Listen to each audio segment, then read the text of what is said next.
Hi, welcome back. This is lesson 5. It's the final lesson, but definitely not the least important. P.S. Have you been reading or listening to the audio? Please let me know. If you want the audio, use the link above or continue reading. It's all the same. Well, mostly. I am committed to helping as many people that are willing to take the journey in overcoming burnout. I know firsthand how life-threatening the experience is, so I will do everything that is required to help you redirect and get on the mend. But most importantly, you have to have gotten to a point of self-awareness to recognize that the path you're on is dangerous and that action is required. Today's lesson is lesson 5. How to get your power back, setting boundaries, managing your energy, and attracting your tribe. This lesson is crucial because it addresses the root causes of a burnout that we talked about in lesson 1. If you remember, that is lack of control, depleting your energy, and not having a tribe to support you. Do you remember Michael Jackson? Yeah, some of his biggest songs were it's black, it's white, it's colorful, it's yeah, yeah, yeah, yeah. Well, Michael Jackson died in 2009 at the age of 50. And at the time of his death, it was in the midst of a world comeback tour. Now, we know that he suffered from exhaustion and insomnia. And a final autopsy on his death defined cause of death as homicide, meaning that somebody killed him. Eventually, his physician, Dr. Murray, is charged with involuntary manslaughter for the death of Michael Jackson. Now, we also know that his former physician had said that the singer was searching for drugs to help him sleep for 2 months before his death. This was all the time when he was on tour, doing his rehearsals and practicing and traveling for a world tour. Now, Dr. Murray was eventually found guilty by a jury of his peers and was sentenced to 4 years in prison. He was released in the October of 2013. This is year 2019, 10 years after the death of Michael Jackson. Now the question is, what is his legacy? And what lesson can you and I learn from Michael Jackson's life and death? We can ask questions like, did he die doing what he loved? Did he die for his fans or for his purpose? Did doing a comeback tour at his age help him fulfill his purpose? Or had he fulfilled his purpose before then? Did it give him his power back, coming back on stage with all the excitement, despite how tasking it was on his life? How tasking it was on his health? Now, ask me again, what was Michael Jackson trying to prove going on a world comeback tour with the grueling schedule at his age?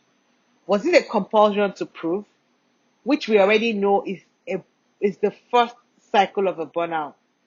At the time of his death, he was working harder and harder in practice and rehearsals, doing 24 hours, collapsing on stage. He was neglecting his needs. He was not eating or sleeping. Again, this is the second cycle of a burnout. Unfortunately, he met his death because before he could make amends. But this doesn't have to be your narrative. As a matter of fact, his death was a curveball. Nobody could have seen that coming. And that is the thing with burnout. You have to have the self-awareness to identify the cycles, to know your triggers before you can overcome them. Get your power back and live your best life. So this is what you must do. You must learn to say no and yes. Any task that you choose to do must align with your goals. So that even if you meet your debt, you know that you were fulfilling your purpose. Say no and remain committed. Say yes and remain committed. We already said in lesson 4 that your daily tasks become your habits and your habits becomes your life. So do not waste precious life and time doing things that will not fill your heart, soul, and pocket with meaning. Secondly, use affirmations. This is the same as speaking kindly to yourself. Affirmations are very powerful. Have one for every day and use them. Vocalize it, write it, put them in places where you are seeing them all the time, and get your power back. I use affirmations like I am enough, I am strong, I love my life. Those are affirmations that I use. I say them to myself.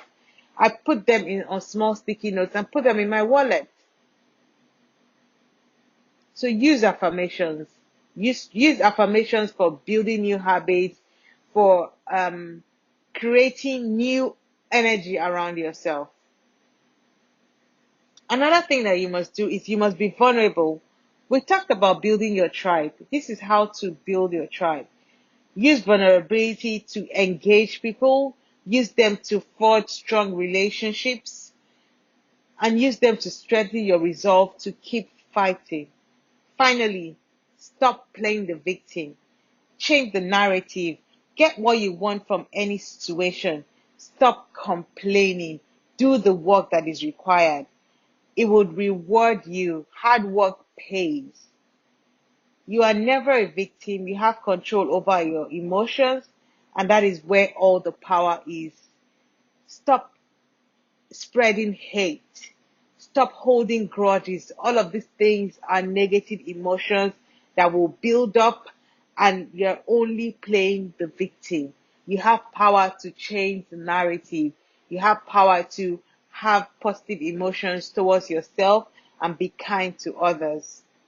As many stories as you would hear of people that change their lives after experiencing a burnout, there are also others like Michael Jackson that died as a result of a burnout.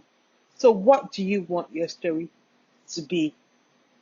Not getting help, not getting the right help can be fatal, but getting the right help can also help you create a life that would shine so brightly you would illuminate your world. I hope you can ask for help when you need it. What to do? So like I said before, you can sign up for 2 live accountability calls with me. My calendar will be open and it will stay open until all the slots are gone. After then, I will not be able to help you until the next cycle of this course. You can join our private online community support group. It's mostly on WhatsApp and the conversations are closed. So again, you would have the support of other people that are going on this journey with you. So you do not have to do it alone. You can continue to receive this email based coaching, and for that you need to do nothing. Just do not unsubscribe and you will continue to get emails from us. You can also join in the 28-day journal prompting challenge. We This is, if you're already on this email course, you will get that for free. Also, we would also use our social media platforms to promote this, so you can join the challenge so that you can get your friends involved and we can share how journaling can help you build your gratitude muscle and make you stronger for it, help you live a more purposeful, productive, and successful life. I hope that you're getting a lot of benefit from these classes. I would like for you to share with me what you're taking away so that I can know that we're on the right path and that you would come out of this with a lot of lessons and actions, and you would have taken all the actions required. So thank you again for spending this time with me. It has been my utmost pleasure to be able to help you with this. So, final class, if you have any comments, please use the link below and send me a comment. Let me know how you're doing. Thank you very much again and have a good day.